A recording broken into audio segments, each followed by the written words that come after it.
All right, welcome everybody to the Maine Aquaculture Innovation Centre webinar for May 2023.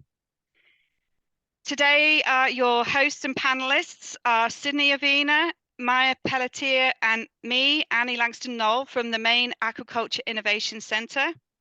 And we have Jacqueline Clark from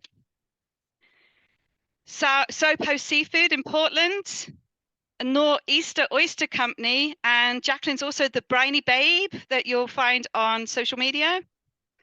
And we have Alicia Gaiero from Nauti Sisters Oyster Company and Blue Trace.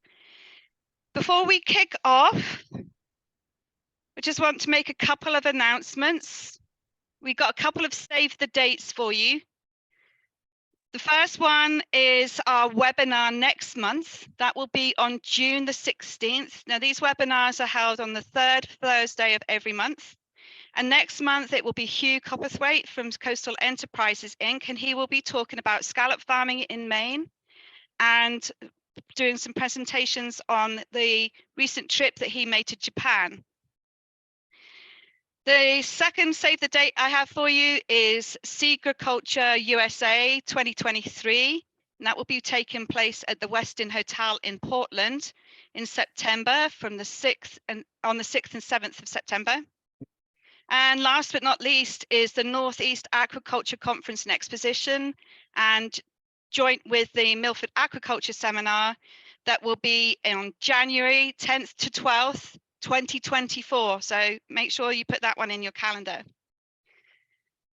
Today, Jacqueline and Alicia are going to be presenting on their recent farmer-to-farmer exchange trip to Australia, and I can't wait to hear all about it. And just so you know that that farmer-to-farmer exchange opportunity is still open, and if you are a farmer in Maine and would like to apply for some funding to do a trip to visit other farmers, either nationally or internationally, please reach out to myself or Chris Davis at the Maine Aquaculture Innovation Centre.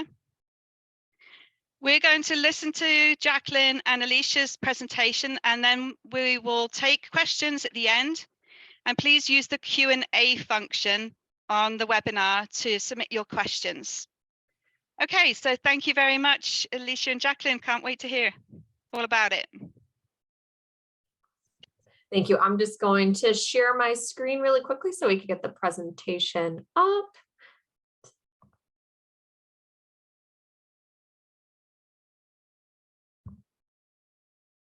Okay.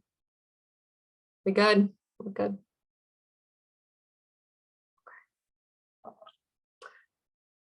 Yeah, really quickly.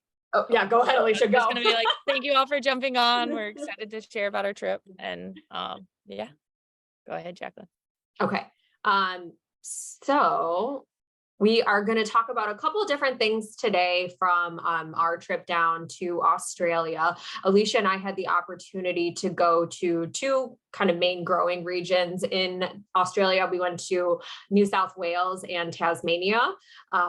Both states have kind of very different approaches to aquaculture, but they're a part of Australia's kind of ever-changing, growing aquaculture scene. So kind of a breakdown too of what we're going to be going through today. I just wanted to give you a little bit of information about Australia, their aquaculture scene, consumer culture around oysters, just to set the background for some of our travels. I'm also going to discuss consumer culture around oysters and some of the differences and challenges and changes that Australia is having in that regard. Then we're going to move on to kind of the two main farms that we had the opportunity to work with down in Australia to talk about their experiences with vertical integration, and then some of their technology and innovation that's being implemented on farms down in Australia. This is a map of Australia because I don't think when we went over there. A lot of people have just kind of a general knowledge of how the country looks, how it's broken up. Our travels, as I mentioned, were in the New South Wales area right here, where we had the opportunity to work with Oyster Life Management and Ewan McAsh and his team that are also the creators of the Ocean Farmer app. We also had the opportunity to speak with some folks at Australia Oyster Coast, which is kind of growing to become, they're definitely in the top 3 of Australia's largest oyster farms, producers, vertically integrated businesses. And then we also had the opportunity to go down to Tasmania, work with the folks at the Tasmanian Oyster Company down there, which is Australia's actually their largest sea farm and vertically integrated business down in Australia, located in Tasmania. And then had a great opportunity to talk with Stephanie of Moon Boon Oyster Company, which recently relocated to Tasmania. She has farmed in a number of different estuaries in Australia and gave us some really great kind of comparative notes as to how the technology and farming processes worked depending on where you were in the country. And then we also needed this, I think when we traveled down there as well, is to realize just how big of a country Australia is. I mean, it is very comparable to the United States size-wise and growing region-wise. If you think of all the different places that oysters grow in the United States, how the industry is different with different regions, is the exact same thing with Australia. It was very, very comparable from a comparative standpoint. I'll also mention that when we were in Hobart, Tasmania, I looked up the farthest place on Earth from Maine, and it said the farthest place on Earth from Augusta, Maine was Augusta, Australia, which is just south of Perth, but the mileage is almost identical to the distance to Hobart. So we were at one of the farthest locations away we could travel in the world. Yeah. And the oyster farms down there, like in the Bruny Island, Tasmania area, are the southernmost oyster farms in the entire world. It was closer for us to get to Antarctica than it was for us to get back to LA to go home. So it was it was a very interesting experience. Just kind of quick about that. There's 3 types of oysters that are grown down in Australia. The Ngazi oyster is the native oyster. It's a flat oyster. It's kind of like a Balan. That is something, there is only one known Ngazi reef left in Tasmania. Some farmers wild harvest them. Some farmers are trying to grow them for market, but it's just one of those more native species, kind of like a Balan, that exists in Australia, although the market and the demand for it kind of ebbs and flows with each year. The rock oyster is the species that's endemic to Australia and New Zealand. It existed in the wild. It still exists in the wild, but aquaculture really began as to the rock oyster in the 1870s. It is grown pretty prevalently in the New South Wales area and then Southeast Queensland. And it's in the New South Wales area, it is definitely the most popular oyster that is being grown. It has a little bit of a longer grow out period. It's definitely a more temperature sensitive oyster, but it's something that's endemic to the area. I mean, literally when Alicia and I were traveling around Australia, going on different like ferries to different beaches, like you could see there were just thousands of them in the water. They just grow like wildfire. It's wild. They're actually problematic, wild Pacifics and the rock oyster for the oyster farms. They grow on their permanent equipment that they have, like poles and things. So literally they have to go out and like hammer off and kill these additional oysters because they're so problematic. Yeah. The Pacific oyster is not obviously endemic to Australia. It was brought in the 1940s from Japan. They are, in terms of growing, they're definitely easier to farm down in Australia compared to the rock oyster. They grow faster. They're not as sensitive to the temperature changes of the water or different storage techniques. So in terms of growing, it's something that I think the farmers kind of all agreed it's easier. The only thing is that They are categorized, the diploids are categorized as an invasive species because they populate so quickly and they grow so rapidly that, as Alicia pointed out, they're a little bit problematic to the native rock oyster populations. So actually, when Alicia and I were with Ewan McAsh and his team at the Oyster Life Management site in New South Wales, they told us that we had to kill any wild Pacifics that we saw in the cages or that had latched onto things. But I think that's like really code for, you see them. But they are categorized as an invasive species. There are certain estuaries in Australia where you can grow the Pacific if it's a triploid in New South Wales, and I'll kind of show you some documents about that. But in Tasmania, that's all they grow is the Pacific, the triploid Pacific. And the industry is definitely very segmented as to who grows what, where, why, the price that they fetch, the size for the prices that they sell them at. So that's just something too that we'll kind of go through with the farms here.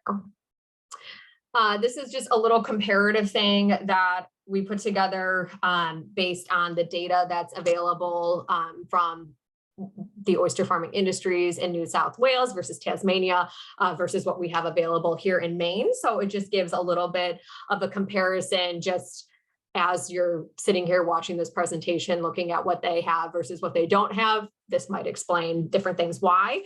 Maine is definitely comparable to Tasmania in terms of actual land size and coastal acreage. Their population definitely a little bit less than we have. Another thing too that's interesting is the number of leases that they have. They have 108 leases in Tasmania, but I think it's amongst 65 independent farms or corporate farms. I put 185 leases for Maine. That's just standard leases. That doesn't include our LPA system. But you know, it just kind of, these statistics show that the Tasmania oyster industry is definitely, oysters are definitely kind of their bread and butter down there. All the technology that we're going to be showing from you kind of originated or was developed down in Tasmania. And the farms that are established down there, they've been doing it for a long time and have some good data and track records as to what works and doesn't work for them, as well as how they're kind of branching out and showcasing their products in different ways. I just included this as well. Australia has really great data to be able to track their oyster landings and their sizes and their finances. Everything I found just in accessing information, it was super transparent and easily accessible. And in speaking with other farmers, they shared that too, that they said that, you know, they were always able to obtain information as to how the industry was doing in their area on their river system, as to biosecurity requirements or auditing requirements. The information that they have is very accessible to them. But this just kind of shows how the industry is broken down in terms of region in Australia or state. There was definitely a little bit of a drop off in 2016-17 because of some oyster related diseases, unfortunately, but the big producers in Australia are definitely the New South Wales region as well as Tasmania. And then this is just some data from New South Wales. They publish this every year. They have these great oyster reports and they have it for all of their species, but they really kind of go through and give you a breakdown as to who's selling what, how much, and for what price. And they are very, I think, data driven and really into kind of corporate transparency down there. So this right here just kind of shows a breakdown of farms in New South Wales. You can see that the rock oyster is definitely their bread and butter up on the mainland there, whereas, as I explained, Tasmania is a little bit essentially the flip, where their predominant oyster is the Pacific oyster. But that's just a breakdown of how the scene looks like in New South Wales. If you want a graph chart, this is it, to really show that the Sydney rock reigns supreme in the New South Wales region. And then they also go by estuary. So They go by every single river system in New South Wales and will give a breakdown as to how every single river system is doing. That's very important, as I'll explain a little bit later. Their process for obtaining leases is predetermined by the government. So data like this as to what areas are essentially successful or, financially valuable is important. So the information is very easy to come by and very transparent.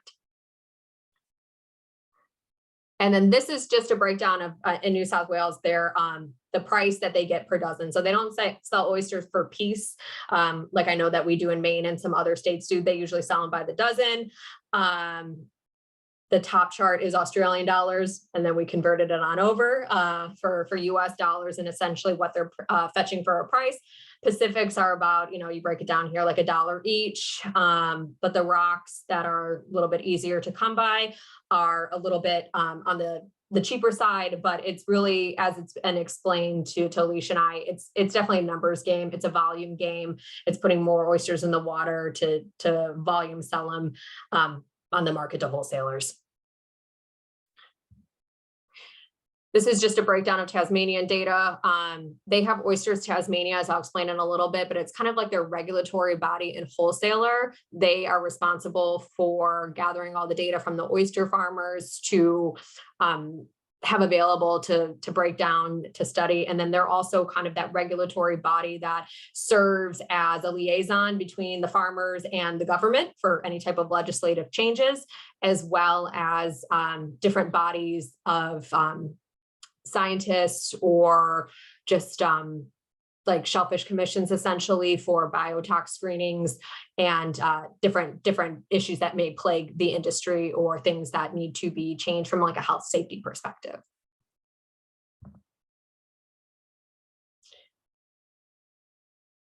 These are the biggest differences that Alicia and I kind of noticed in terms of differences between farming oysters in Australia versus Maine. And knowing some of these differences will obviously, impact what you can take from this presentation and apply to your own field or to your own farm, because different access points that farmers have there to aquaculture and resources is obviously going to impact, what they can do versus what we could do here.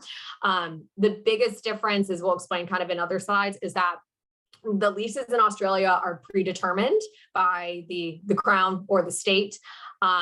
They go through, essentially, the government goes through a DMR process like we go through in Maine, where you send your application in, you do a whole investigation of your lease site, and you say, this is why I want this site. This is why it's a good site. The government does that ahead of time before anyone applies for it. So they have these predetermined oyster farms, essentially, or areas, lease sites, where people apply for them. So it's something that you already kind of know going into it, that it could be a very viable area. You don't have to, go through sometimes the difficulties of finding out maybe this isn't a great place for an oyster farm. It's something that's a bit predetermined for you. The one issue is that you've been on them. So it's money reigns supreme as to who gets oyster sites, and obviously sites that are more desirable go for a higher price. So it's an interesting system that is good in the sense that that you're going to have a successful area, but also kind of a barrier to entry in the sense that there are financial underpinnings to that. In Australia, you can also lease land from the government close to your oyster site if it's available to set up a shed or processing facility, but the ability to have that land access is important for oyster farmers down there. And it's something that farmers and the government work towards together in certain situations. They can farm the intertidal space there, usually without issue. That's great for volume production and the gear that they have set up.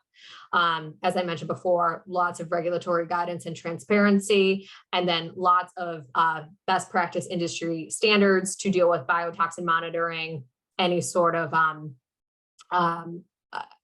issues or disease that exist within an oyster population. Everything is reported timely in most states. I don't know why the seed video is here. It should not be. Hang on. Okay. Alicia, we talk about our favorite things we learned about buying oysters in Australia. Oh, you're muted, my friend. Yeah, so in Australia, we definitely had a shock factor upon arrival at the Sydney fish market, one of the first places we went off the plane. We learned that you can pre-shuck oysters. They are washed and then put into trays, and they can be shucked for up to 4 to 5 days. So it really kind of highlights a different culture. In terms of consumption. They can be refrigerated and they're considered safe, but they're actually only considered safe if they're washed like that. So it was really wild to us. There's actually some farms sell shucked product, and they're also doing a frozen shucked product that you can sell for consumption. So there was a pretty broad spectrum of the quality of an oyster. We went to certain restaurants where it's highlighted that they're always served as they're always shucked to serve, and that's like a very premium product, and those can capture more than $8 a piece just to have it shucked for order. And so it was interesting. I don't know what you want to add, Jacqueline. Yeah, it was, we thought we were going to go there and film like all these shuckers shucking oysters and get them served right away, and that did not happen. But that's something that I think in talking with other oyster farmers, as I put down there, their biggest desire, farmers, especially independent farmers, were like, yes, we would love to see more raw bars. We would love to see kind of that individual branding that goes on, not at like the marketing perspective, but like in the restaurants. So something that I think restaurant owners like Josh Nyland is a king amongst men in the oyster industry, the seafood industry. But I think more chefs are starting to do what a lot of restaurants here do, is showcase, okay, this is an oyster from this farm and from this region. And then a lot of oyster farmers, especially bigger corporations that have farms in a couple of different estuaries, are really starting to catch on to, okay, how do we market these as different products from different regions, kind of like wine. But that's something that is, we feel like it's just starting to trend there, and it's something that people are going to be working on. But as Alicia pointed out, the shucked oysters shucked on the half shell by either the farm or the wholesaler and then sold to supermarkets or restaurants is kind of the standard. They're pre-shucked, they're frozen, and then they're thawed, and that's it. They're able to do that, I think, because they have amazing biotoxin reports and protocols in place that farmers really abide by. From a cultural perspective, it is just something that, coming from the United States, it was very shocking. It was very different to see.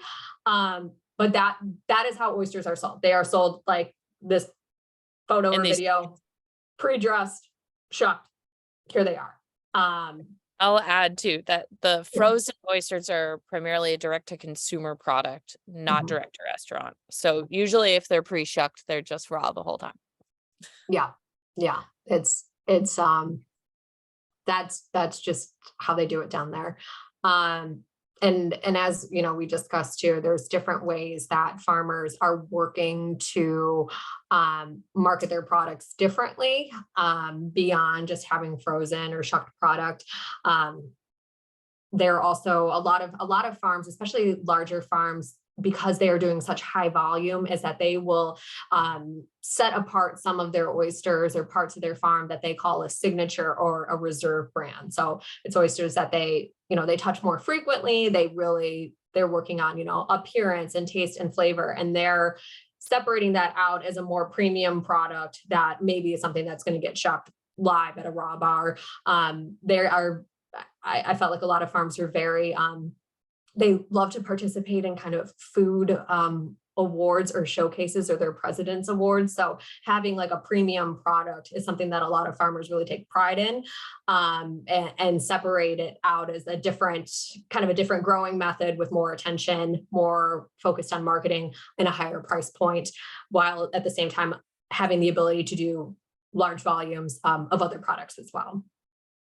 And to highlight, like over on the left-hand corner, Tasmanian Oyster Company is one of the companies that have that are focused on trying to improve their traceability, and for better or for worse, they have well, for better, it's better to have improved traceability. Like there's a lot of loss in the supply chain, but they have a laser design that can put their logo into the oyster shell. There's another farm in France who has this, and so it's pretty interesting. And also the magnitude of scale that they have to operate at. I think, did we agree that it was about 14 million oysters a year in production? Yeah, it's like 12 to 14 million. Yeah, they have 120 employees. They have 160 owners. They're a public company. So we really got a pretty humbling experience on magnitudes of scale and what it takes to be, a profitable, successful farm and support a lot of people. And they're really on the cutting edge of that, probably internationally.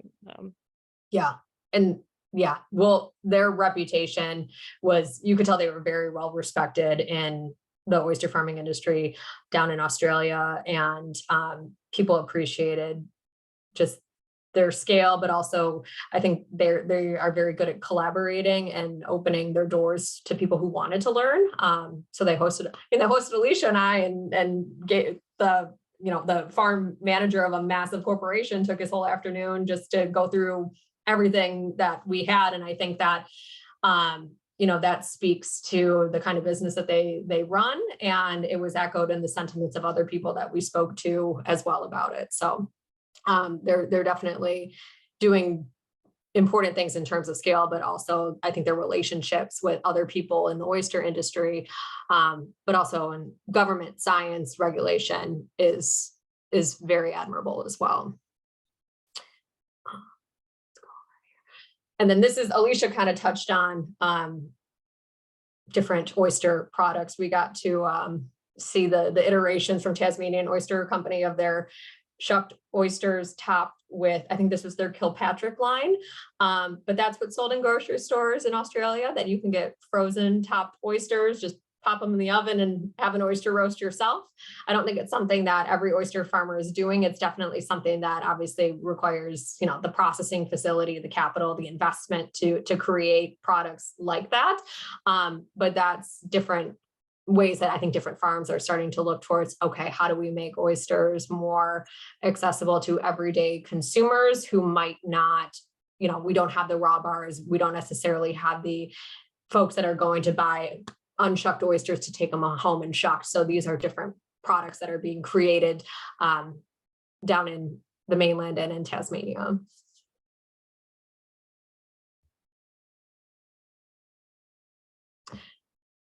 Okay, we touched on the species that were farmed down in Australia, the rocks and the Pacific triploids. The gear that is used, it kind of depends on the region, but I felt like the majority of what we saw were definitely either SoPo baskets or hexel baskets on adjustable long line systems in intertidal zones. We'll talk a little bit more about flip farm. That was something that I think it's definitely in New South Wales. It's not in Tasmania just because they kind of operate on an open ocean system, and the flip farm system just really isn't conducive to the environment that they're farming oysters. But the adjustable long line systems in the intertidal zone kind of reign supreme from what we saw.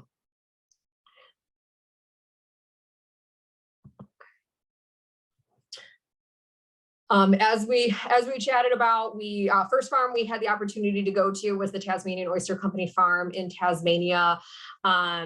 They're an industry giant in Australia. They've been around since 1979. Essentially, it was a couple of different oyster farms and entities that kind of all conglomerated together and combined their resources and their manpower and their lease sites to create what is now Tasmanian Oyster Company. They're averaging about 12 million oysters a year. So Alicia pointed out, I mean, they have 160 owners, where we thought when we asked them, like, how many owners do you have? We thought they were going to say like maybe 10 or 15, but yes, 160 with 100 employees. They have 2 hatcheries, a nursery, and 4 grow out sites, all within different locations. So that really allows them the opportunity and ability to kind of harness the strengths of different estuaries, different growing conditions in different areas, different salinities and environmental factors that maybe contribute to how an oyster looks or tastes, but also that on land space and facilities to be able to do that scale. They are also because they are, originally made up of a number of different entities and have so many corporate investors. I mean, they are a corporation. As Alicia pointed out, they're a publicly traded company. They are very into uniformity and transparency. They have, as I'll show you on the next page, like uniform grading system. Like, it's not like, okay, an oyster's 2 inches and then it's 3 inches. It's very, very set in stone. If they're buying oysters from other farms or helping wholesale, they regrade them according to their standards, and they're kind of setting an industry standard as to, here are different sizes of oysters, which they have, I think, like 5 or 6 different grades. So they are very specific about the quality of what falls under each category. They are also very much advocates for and proponents of and on the boards of different food safety management plan entities, different governmental entities, very much into ESG, environmental, social governance policies and investing. And as I mentioned, the transparency is just wild. They have just on their website, you can go through like their stakeholder publications, find out all of their data, all their biotoxin reports. I mean, everything that you wanted to know about that company is out there, which is great from an information gathering standpoint and great for getting investors in your company to scale up.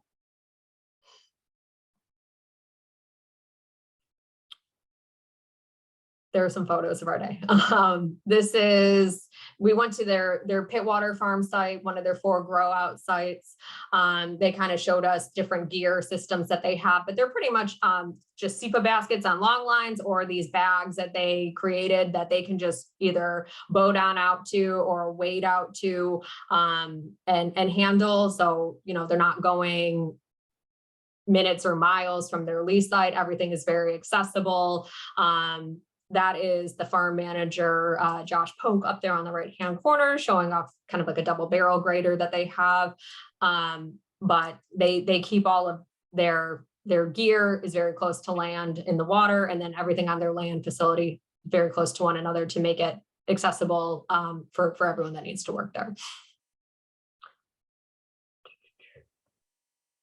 And then this is an example of their Pacific grading system. So this is something that anyone that's doing grading, whether it's with automated graders or if they're doing hand graders or wholesale, or anyone who's selling oysters to them or that they're buying a product from, it's all graded according to a very uniform system that is then adopted by Oysters Tasmania, which is kind of like their wholesale body for the entire state of Tasmania. They all kind of abide by these guidelines.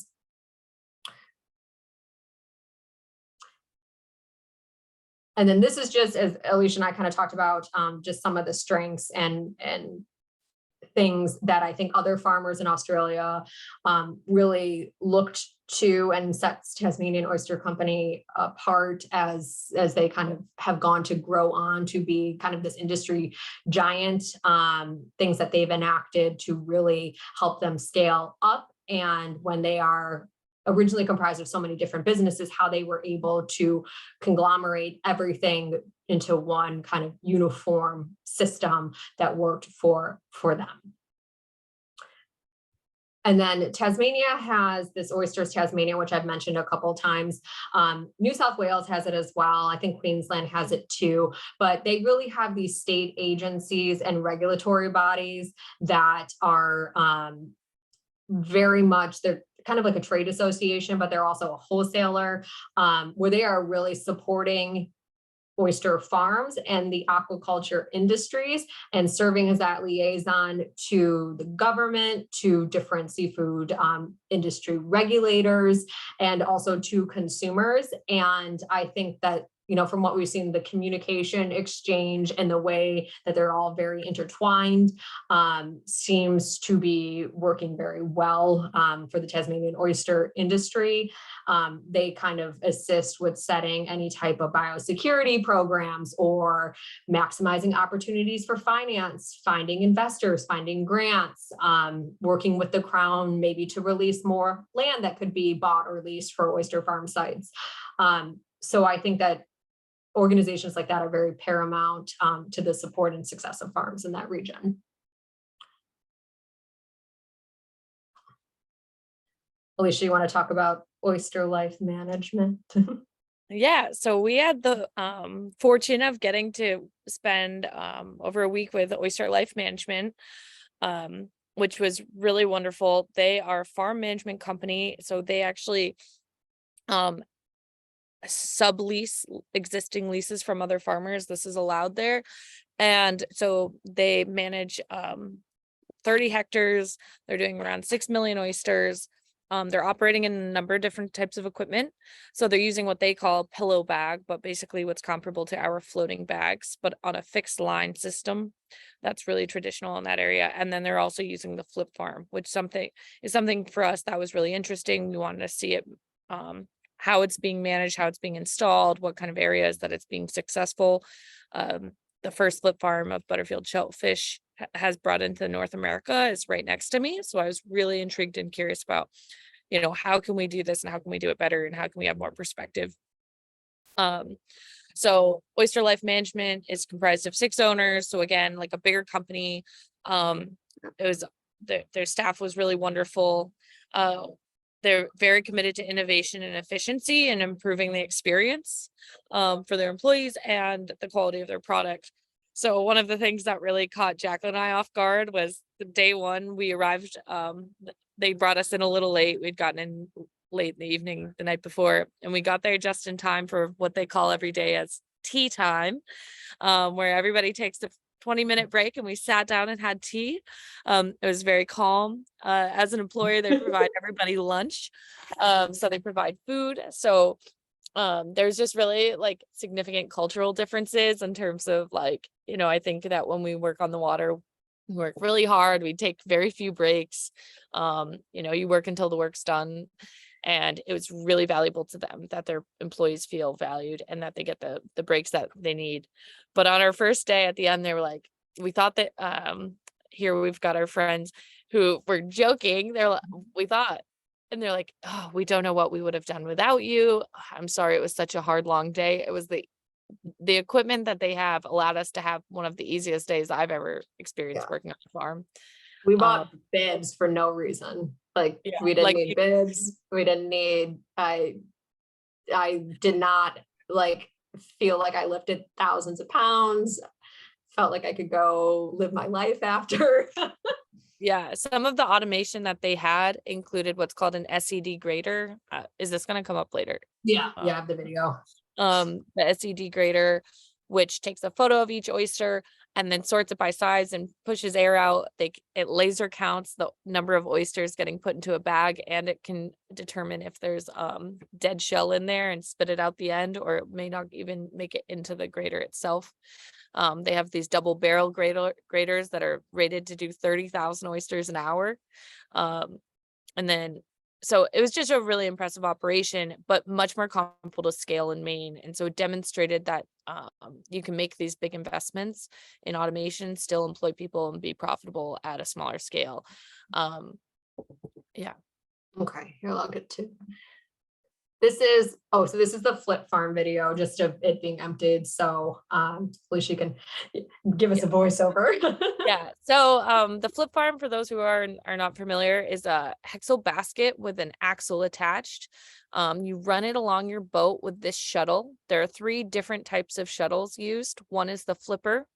Once you're on the line, you can't really get off. So it's really important that you, here is us using it to open equipment. So I think the math was that we pulled I don't know, 25,000 oysters out in 30 minutes. Yeah. No, my video starts, we were out there for 25 minutes. We were like, that's it. Yeah. We pulled a whole line of oysters. And the other impressive thing is because of the stocking, they have automated, what do you call it? Bilbo Bag Baggins. counters. Yeah. Like Bilbo Baggins. Yeah, that was his nickname, was Bilbo Baggins. Yeah. The bag counter. And so they had set stocking densities, so it would fill a certain section of equipment, drop it down. So they had a very accurate number of how many oysters were in every cage. They average it out and they monitor that in their farming app. So we knew exactly how many oysters were coming out of the water. But it was quite impressive to see it working so successfully and so efficiently. Mm-hmm. Okay, here I'll go to, I have the pros and cons of from the different conversations we have too. Yeah, here you go. Yeah, we talked with a couple of different people that had the flip farm system in the New South Wales area, just about their experiences with it, whether what didn't work for them. So as you saw in the video too, from Oyster Life Farm Management, is that they have a really kind of like a nice protected site. They don't have a lot of, tidal influx. They don't have waves. It's a pretty protected estuary. So it works really, really well for them. We had some people express to us that they had the system in more open ocean farms or areas with a lot of biofouling, and it just did not really, there were some issues with it in that location. So it seems to be kind of a consensus that if you're in a good, calm, protected area, or you can essentially craft a wave barrier, the flip farm was working well for people. And those were just some tips that we had gotten from them too, is definitely like, if you have the system, that it's not just, it doesn't just do wonders by itself. Like there is maintenance you have to do. You have to know your flow rating and capacity so that the bags actually flip when you go to flip it. But these were just some insight points that we had gotten from people that had used the system, had the system, trialed the system and didn't end up going with it. But there definitely was a good amount of people who had at least had some experience either working with it or seeing it or visiting a farm where it had been implemented.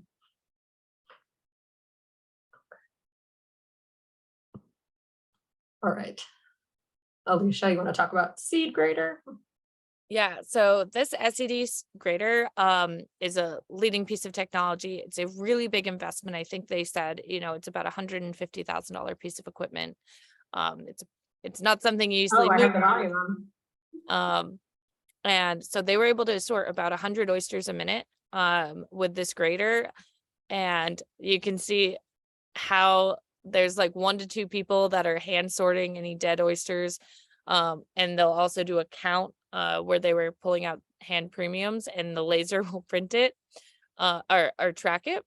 And then it goes up through this shuttle system where it's taking a photo of the oyster and analyzing it and putting it down a chute. This is really impressive. It's so fun. And air pushes it out the end. There are some of these on the East Coast, but they're few and far between. But it was just really impressive. It allows them to have extremely accurate numbers, really consistent product. And so they could really, it was just impressive. It was very efficient.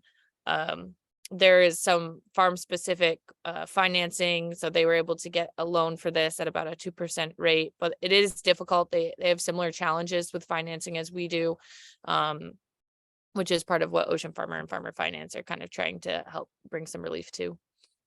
Yeah. And all of those bags where it was kind of going in those chutes, all of those bags represent a different size. So the air gun shoots, like they go in front. It's kind of like a galley. It was like a combination of a shooting galley and whack-a-mole. I felt like it goes in front, the oysters go down this track and it starts smaller and then gets larger. And when it matches the size according to this X-ray vision grater, essentially there's a blast of air and it pushes the oyster out the chute into the bag it's supposed to belong into. So everything's pre-sorted by size, because if you have different wholesalers with different size requirements or different restaurants, like boom, it's done for you instantaneously. And it was, as Alicia said, 1 or 2 people to work on. And the volume that they were doing with that was just, it was wild. Like the flip farm too, we talked with some farmers who had the SED vision grater as to strengths and weaknesses of the system. A lot of people, I mean, it seemed to be just favorably received by, you know, everyone we had spoken with. There's just a couple little nuances there where they recommend, okay, you know, you do have to cull your oysters ahead of time, especially if you have barnacles on it or mussel sets or sea lettuce, because it could sometimes register 1 or 2 oysters. They had an issue, some of the farms, if they put young Pacific oysters through, because their shells are just not as strong or hardy as a rock oyster or a virginica. So they had some issues with air blowing holes in the shells. But SED also has an alternative product, which we did not have the pleasure of seeing, but which a lot of people just seem to be totally enamored with, which is a water grater. So instead of going down essentially a dry path, it's in water, which is better for juvenile oysters or oysters whose shells just haven't developed yet. And then this is just the seed shaker grater that they had too. This was just custom built recently for them. Yeah. And in Australia, for the rock oyster, they don't have a lot of rock oyster hatcheries. They actually wild catch a lot of their spat. So sometimes obviously other marine organisms get mixed in there, or there's dead oysters that just don't make it. And so sorting by size like this is a good way for them to kind of start sorting out promising seed versus not promising seed. One of the things I would add to between the seed shaker grater and traditional grading for them is that they work really hard not to stress out their oysters. So they're doing a lot less work to chip the shell for shape, and really what they're trying to do is just sort it for grade. So like some of the double-barreled tumblers that they have there are filled with water. And so the primary goal is just that they work through and they're sorted by size, but not that the shell's broken down. So they try to just handle their product with extreme being proactive and precautionary. They don't want them to be stressed. Actually, while we were there, was it the Sydney Rock oyster that had the mortality event? Yeah, the QX. Yeah, they actually the Clyde River experienced a mortality event of approximately, they were determining, but while we were there, around an 80% loss in seed from under 30 millimeter, I believe. Yep. So it was one really humbling in that respect, and also just amplified how important it is to not stress out their product, that there is disease and there's a lot of stressors, and they're constantly trying to be as proactive as possible on that front. And a lot of them too, a lot of the farms there do have their own nurseries and hatcheries. I think there's more hatcheries popping up and nursery systems. So having something like, you know, a seed shaker grater to be able to stay on top of your seed is important down there.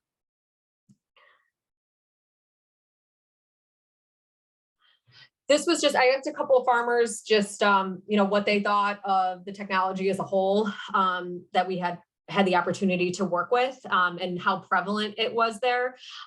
Because I think when you see something new on the market, or, you know, your neighboring farm gets something, you're like, oh, everyone has this. Like, everyone has it. It's great. It's everywhere. So I think kind of putting into perspective, okay, we saw all these great things, just how many people in Australia had these on their farm. And where it worked and what the reviews were was very helpful to Alicia and I to assess strengths and weaknesses of different pieces of equipment, because as Alicia mentioned, equipment's great and it's expensive. And if you're going to make that type of investment, especially as you're starting to scale up, but finances are certainly an issue. You want to make sure that you're making an investment that makes sense, and the amount of risk or the cons is something that you're cognizant of. But the vision grader and the double barrel dry graders, and then the water grader, which we didn't have the opportunity to see, all of that seemed to be definitely something that larger farms or farms scaling up were acquiring. Definitely had good reviews, save for a few little nuances or modifications that farmers had to do at an individual level. But all of those had great reviews. They said the automatic bagger, which basically it's a bag counter for you. Everything's kind of preset as to how many oysters are going in a bag. You push a button, the correct amount falls in the bag, you close it up, you move on to the next one. That everyone loved that. I loved it. It made counting oysters into bags saved so much time, and just all you're doing is pushing a lever. It was so easy. It was wonderful. The one thing to probably highlight is like we were at two of like really premier farms, people who are innovating and working really hard to be profitable, grow their industry, and be sustainable for the future. But there were certainly old school guys all around. We passed farms where there were mangroves growing on their bags that they never flipped their equipment. Like there are still similar challenges being faced in adapting technology, in farm management, stocking density, very similar to us. Like we were at the premier farms, but there are people totally experiencing similar challenges that a lot of us new farmers do, and finding those, the right stocking density, the right regular schedule to flip equipment. Maybe they have too many oysters, not enough equipment, all of those things. Yeah. And we asked some of the farmers, like, okay, if you were going to buy equipment and you wanted to scale up, I mean, what does something like that cost? And I think that everyone came in at like the $500,000 mark, which is just something to be cognizant of. Like, it's great to work your way up to that, or if you have the investors, okay. But it was just something to be cognizant of what the pricing of something like that looks like. Is that something you want to work toward? What's the pros and cons? How does it help you? And if that's something that's going to help your business and scale up, and that's what you want to do, that at least kind of gives you a moving benchmark as to what that costs financially. I just had a couple slides on Aussie Oyster Coast, but I think we're kind of set on time, and I'm sure there's questions, so we can do questions. This was our thank you slide to all the amazing people that hosted us, picked us up from the airport, let us stay at their house, showed us around. And so we just had to give a massive thank you to everyone who made it possible. Thank you so much. This has been an amazing presentation. I've honestly learned so much. We've had one question come up in the Q&A so far, and this person is wondering if there are plans or aspirations down in Australia to grow seaweed with their oysters, or if they're having separate farm situations going on. That's, in talking with some farmers, I said, what's one thing you want to change about the aquaculture industry in Australia? And they said that they wanted the government has to open up lease sites to cultivate those species. And I think they have, it was funny. One of the women we talked to said, like, oh, I follow Maine kelp lady on Instagram, and I like Atlantic Sea Farms, and I really want to grow kelp in Australia because I'm seeing how cool it is in Maine. So there's definitely an interest. It's just working with the government and regulators to be able to open the lease sites up to do different species. And I think there was also a component, and this might be incorrect, but about like economic viability of an industry. Like there's not enough economic driver yet for them to like invest in that space entirely yet. I don't think that most of the oyster farmers we communicated with would diversify to seaweed. I think, they're focused on this upward, not outward structure, but I think that's also the nature of the location. Like a lot of these sites are in very shallow water, so they would, there aren't necessarily areas close to them that would be as accessible and poised for seaweed growing. And then, yeah, thank you guys. We had another question come in. it was about the gender breakdown. So what did you observe or learn about the gender breakdown across roles in the aquaculture industry in Australia? Farm owners, managers, farm workers, processing. I think it's pretty similar to Maine. We didn't see many women. Not to say there aren't any, but each farm had, I don't know. I wouldn't, it's hard to represent the population of people at Tasmania Oyster Co because they have so many different employees. And one of their employees who's kind of in their sales department, she was one of the people who really showed us around. And then there's Stephanie, who's a co-owner of Moon Boom Oyster. But I guess there was like a cultural breakdown. Oh, 1 second, the question just. We were really fortunate that at Oyster Life, we worked with 2 members of the like local indigenous population who, you know, grew up on the water. And I thought that was really cool and unique. I don't know if you want to elaborate. I'm doing a bad job on this one. No, you're doing great. I think there are a lot, not a lot, but there are several main aquaculture operations in Australia that are vertically integrated. Tassie Oyster Company and East 43 and Australian Oyster Coast. And these are big corporations that either they own a lot of lease space or they work essentially it's like a wholesaler for 20, 30 smaller independent farms. And they're big corporate structures. So they have marketing, they have sales, they have events. And I've had the opportunity to speak with a lot of women who work not maybe in the water capacity, but in other sectors, doing research, doing marketing. So I think that, you know, it comes down to also like visibility and ensuring that great employees like that are making a corporation run and selling your product are also recognized and celebrated. But I think that, yeah, I found There's a predominantly male population similar to most, Maine. Most Maine. Culture in the United States that we've seen, but they're there. We just need to showcase them. Yeah.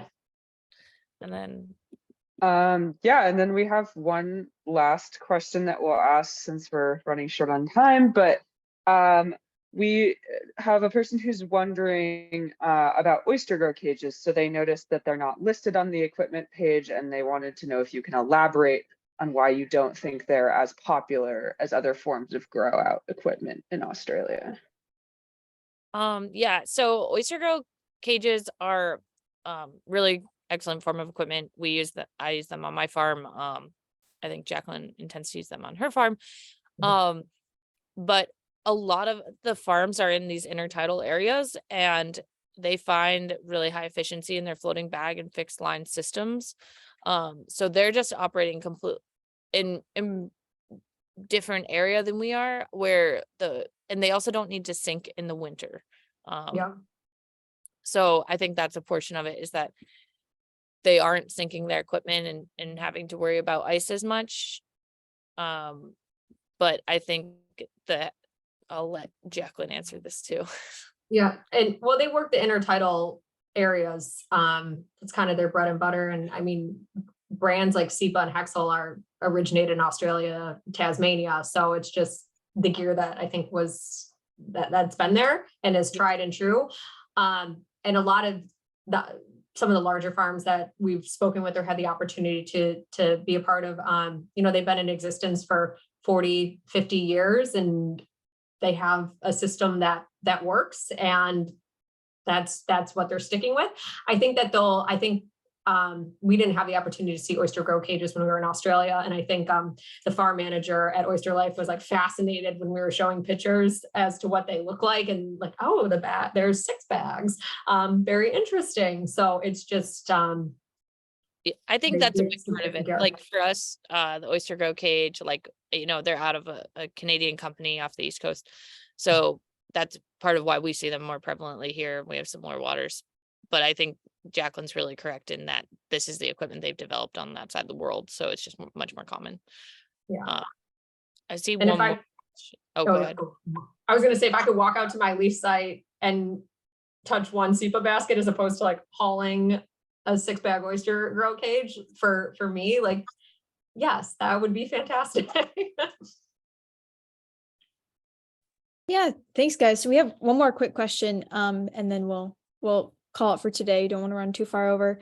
But can you guys talk about the role of and sentiments around plastic pollution aquaculture? Do they use plastic mesh harvest bags? And what about packaging for shipping? So they actually harvest in these, well, how do you describe the material? It's like a potato sack. Yeah, they're very, They're like a burlap bag. they're burlap sack. That's very trendy for them. They get them all screen printed. But that's how everyone, I feel like the majority of farms that we saw were selling their oysters as opposed to plastic. It was, yeah, this branded burlap sack. I don't know if there was much intensity specific to aquaculture around plastic pollution, but I think that Australia as a whole is just a really progressive country or continent. So we found it was really clean and pretty focused on sustainability. But yeah, predominantly if you saw packaging, it was in a plastic box for direct to consumer sales or direct to restaurant shipping. But both farms were working towards these waterproof boxes that were reusable and or recyclable. So they were trying to get away from the plastic. They also use these like little wooden trays similar to what you see or boxes like out of Canada that they're required to ship in. But there was a variety of different shipping methods, especially at Tasmania. I mean, they had an entire room of every variation of shipping stuff that you could have, like stuff they've ordered from France and Canada, and like they've really intensely investigated the process. And they're kind of that leader. So that was my impression, that they're on the same wavelength as we are in terms of trying to cut plastic usage and be more sustainable. But a barrier is the cost as well. Agreed. Awesome. Well, thank you guys so much. This is like a really awesome presentation, and now I really want to go to Australia. I did before. Yeah, we'll go back with you. Yeah, so we'll organize a big trip. But yeah, thank you to everyone for joining us today, and we will see you next month for sea scallop aquaculture in Maine. So stay tuned. Thank you all. Thank you.